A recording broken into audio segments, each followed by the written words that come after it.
बहुत समय पहले सरस्वती नदी के किनारे बसे सुंदर गांव सुंदरपुर में एक व्यापारी रहता था। उसका नाम था सेठ हरिदास। उसकी दो बेटे थे, अमर और मोहन। दोनों की शादी हो चुकी थी। बड़ा बेटा अमर अपने पिता के साथ व्यापार संभालता था, लेकिन वो अपने पिता की तरह ही लालची, चालाक और धोखेबाज था। पिताजी, ग्राहक को असली भाव क्यों बताना? जितना ज्यादा मुनाफा उतना अच्छा। बिल्कुल मेरे बेटे। व्यापार में दया नहीं, फायदा देखना चाहिए। दूसरी तरफ छोटा बेटा मोहन बिल्कुल अलग था। वो दिन भर खेतों में मेहनत करता, धूप में जलता, बारिश में भीगता, लेकिन फिर भी उसकी आमदनी बहुत कम थी। इतनी मेहनत करते हो, दिन रात खेतों में पसीना बहाते हो, फिर भी हमारे हाथ हमेशा खाली ही रह जाते हैं। ईमानदारी की कमाई भले कम हो, लेकिन चैन की नींद देती है। कुछ साल पहले तक हरिदास बहुत अमीर नहीं था। उसकी दुकान साधारण थी, लेकिन अचानक उसके पास बेहिसाब धन आने लगा। नई हवेली, नई दुकानें, सोने चांदी के बर्तन। दूर दूर तक उसका नाम हो गया। गांव वाले हैरान थे। सेठ जी के पास इतना धन आया कहां से? कोई तो राज है। लेकिन हरिदास कभी किसी को कुछ नहीं बताता। एक रात हरिदास अकेले खेतों की ओर निकला। मोहन ने दूर से देखा। पिताजी रोज आधी रात को खेतों में क्यों जाते हैं? लेकिन हरिदास ने उसे देख लिया। सुन लो, कभी मेरे पीछे मत आना, कभी भी नहीं। मोहन डर गया। उसे नहीं पता था कि उसके पिता एक भयानक राज छिपा रहे थे। सालों पहले हरिदास नदी में मछली पकड़ रहा था। अचानक उसके जाल में एक सुनहरी मछली फंस गई। वो साधारण मछली नहीं थी। मुझे छोड़ दो,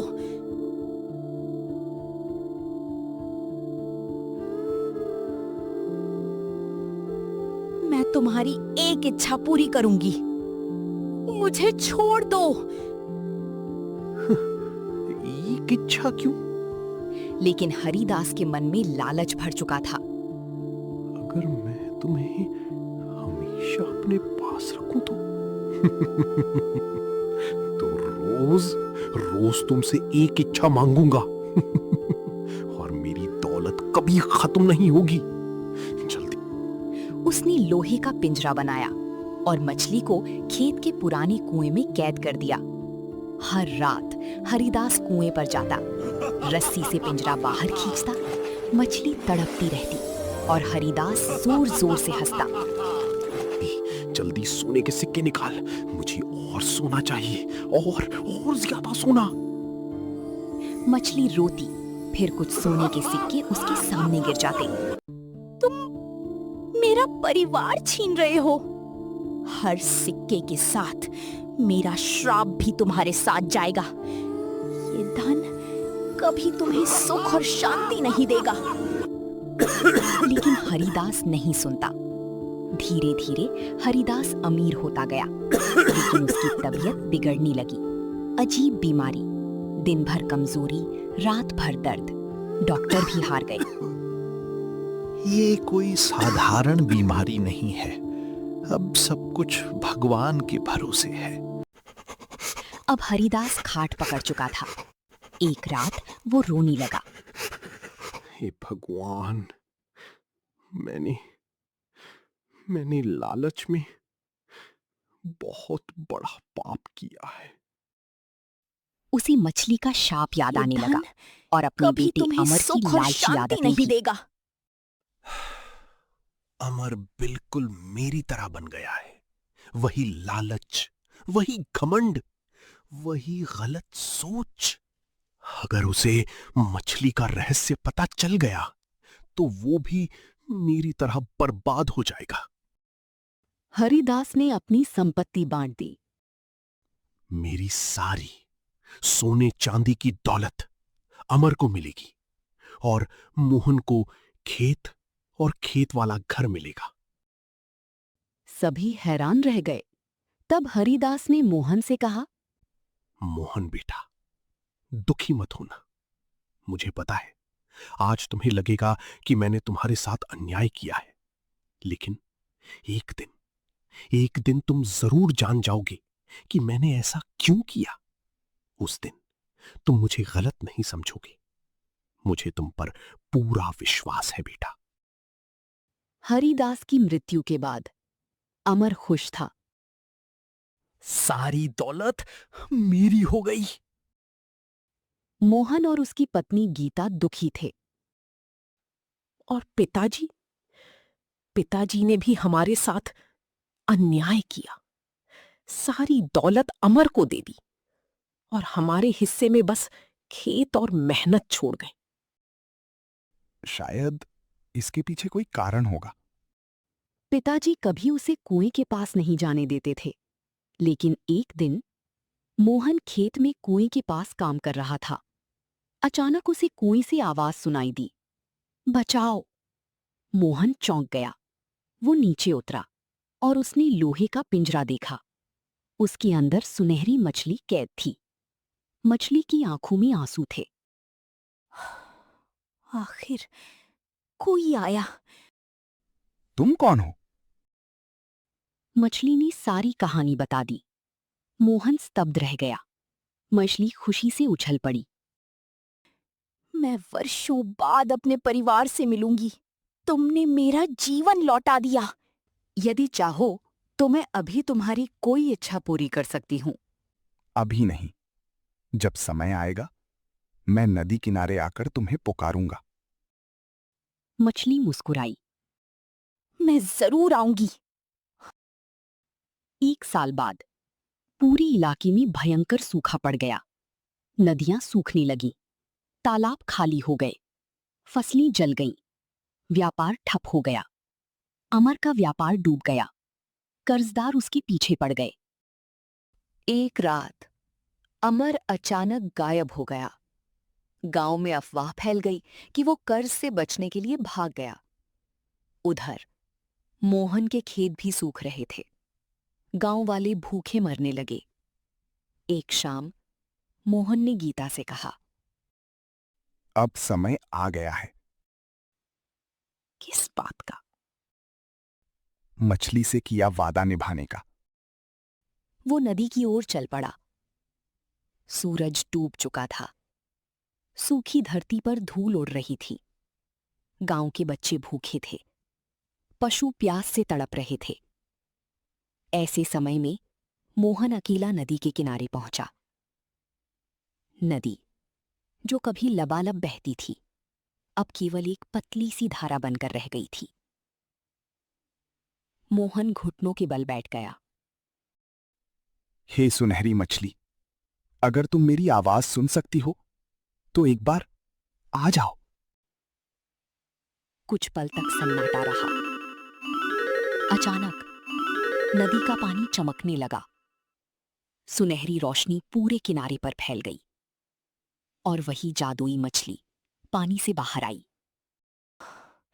मोहन, मुझे पता था कि तुम अपने लिए नहीं आओगे। बताओ, तुम्हारी क्या इच्छा है? मोहन ने कुछ क्षण सोचा। तुम धन मांग सकते हो, सोना मांग सकते हो, महल मांग सकते हो। मोहन मुस्कुराया। मुझे अपने लिए कुछ नहीं चाहिए। मेरे गांव को बचा लो। बच्चे भूखे हैं, पशु प्यासे हैं, खेत सूख गए हैं। मछली की आंखें भर आईं। आज पहली बार किसी इंसान ने अपने लिए कुछ नहीं मांगा। लेकिन अचानक मछली गंभीर हो गई। मोहन, गांव को बचाया जा सकता है, लेकिन इसके लिए एक बलिदान देना होगा। कैसा बलिदान? गांव के नीचे एक प्राचीन जल स्रोत है। उसे जागृत करने के लिए किसी को अपने जीवन का सबसे प्रिय खजाना त्यागना होगा। मोहन सोच में पड़ गया। उसके पास तो कुछ था ही नहीं। फिर भी उसने कहा, अगर गांव बच जाएगा तो मैं जो भी मेरे पास है त्याग दूंगा। मछली ने अपनी पूंछ पानी पर मारी। अचानक नदी के बीचों बीच पानी अलग होने लगा। एक विशाल गुफा दिखाई दी। चलो मेरे साथ। मोहन अंदर गया। गुफा के बीचों बीच एक विशाल पत्थर का दरवाजा था। उस पर लिखा था, स्वार्थी के लिए मृत्यु, निस्वार्थ के लिए जीवन। जैसे ही दरवाजा खुला, मोहन हैरान रह गया। अंदर उसका बड़ा भाई अमर कैद था। भैया, मोहन, मोहन दौड़कर उसके पास गया। आप यहां कैसे? अमर रोने लगा। मुझे माफ कर देना। जब व्यापार डूब गया और सब कुछ बिखर गया, तब मुझे पिता की डायरी मिली। उस डायरी में एक रहस्यमयी मछली का जिक्र था। जब मैं तुम्हारे घर गया, तब मैंने सुना कि तुमने उस मछली को नदी में छोड़ दिया है। मैं भी सोना लेने आया था, लेकिन रास्ते में इस गुफा में फंस गया। और फिर यहां की एक जादुई शक्ति ने मुझे कैद कर लिया। अचानक गुफा में गूंजती आवाज आई। लालच इंसान को कैदी बना देता है। पत्थर के सिंहासन पर एक चमकता हुआ नीला रत्न रखा था। आवाज फिर गूंजी। ये जीवन रत्न है। इसे लेने वाला धनवान बन जाएगा, लेकिन यदि इसे ले लिया गया तो जल स्रोत हमेशा के लिए बंद हो जाएगा। सन्नाटा छा गया। दूसरी ओर एक लीवर था। यदि उसे दबाया जाता तो पूरा जल स्रोत खुल जाता, लेकिन जीवन रत्न हमेशा के लिए नष्ट हो जाता। अमर चिल्लाया, रत्न ले लो, रत्न ले लो, हम अमीर बन जाएंगे। मोहन चुप रहा। उसे भूखे बच्चे याद आए, सूखे खेत याद आए, प्यासे पशु याद आए। फिर उसने लीवर की ओर कदम बढ़ाया। एक आदमी की दौलत पूरे गांव की जिंदगी से बड़ी नहीं होती। और उसने लीवर दबा दिया। पूरी गुफा कांपने लगी। नीला रत्न हजारों टुकड़ों में टूट गया। अचानक धरती के नीचे से पानी का विशाल फव्वारा फूट पड़ा। सैकड़ों वर्षों पुराना जल स्रोत जाग गया। पानी नदियों की ओर बहने लगा। तालाब भरने लगे, कुएं भरने लगे। पूरा गांव खुशी से झूम उठा। अमर घुटनों पर बैठ गया। मैंने हमेशा धन चुना और तुमने हमेशा लोगों को चुना। अब मुझे समझ आया कि पिताजी क्यों कहते थे, ईमानदारी ही सबसे बड़ी दौलत है। सुनहरी मछली फिर प्रकट हुई। मोहन, आज तुमने सबसे कठिन परीक्षा पास कर ली। तुमने धन के ऊपर मानवता को चुना। फिर उसने अपनी पूंछ घुमाई। गांव के चारों ओर बादल इकट्ठे होने लगे। कुछ ही क्षणों में मूसलाधार बारिश शुरू हो गई। सूखे खेत फिर हरे हो गए। मछली मुस्कुराई। अब मेरा श्राप समाप्त हो गया। तुम्हारे पिता ने गलती की थी, लेकिन तुम्हारे अच्छे कर्मों ने उस गलती का प्रायश्चित कर दिया। धीरे धीरे मछली सुनहरी रोशनी में बदलने लगी।